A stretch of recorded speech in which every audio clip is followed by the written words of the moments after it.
کچھ عرصے پہلے ہم نے لوگوں کو بتایا کہ یہ آپ کمپنیز کے جو گھی خرید رہے ہیں، تیل خرید رہے ہیں، دودھ خرید رہے ہیں، ان میں پیکٹ چیزوں میں یہ کتنی ملاوٹ ہے. وہاں ہم نے دیکھا ایک بڑی رپورٹ سامنے آئی تھی، گورنمنٹ نے نام چھپا لیے.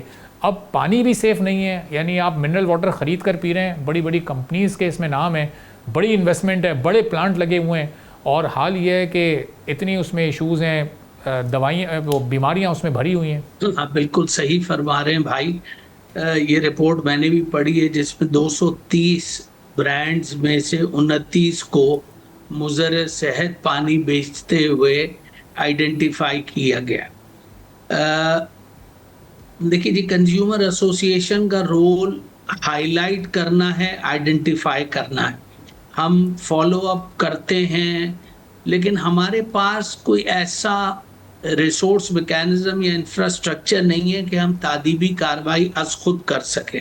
ہم گورنمنٹ کی نالج میں لا سکتے ہیں، ریگولیٹری اتھارٹیز کو لوپ میں لے سکتے ہیں.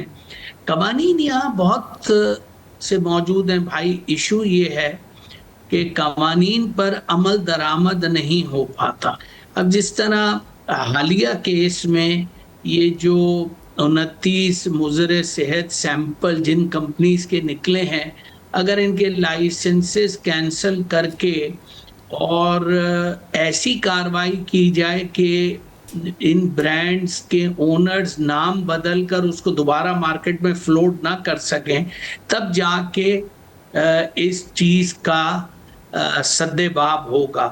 ورنہ تو یہ ہے کہ آج دودھ کی، کل گھی کی، پرسوں تیل کی، اور اس سے آگے پانی کی، مسالہ جات کی رپورٹیں آتی رہیں گی، اور معاملات بزنس ایز یوزول چلتا رہے گا.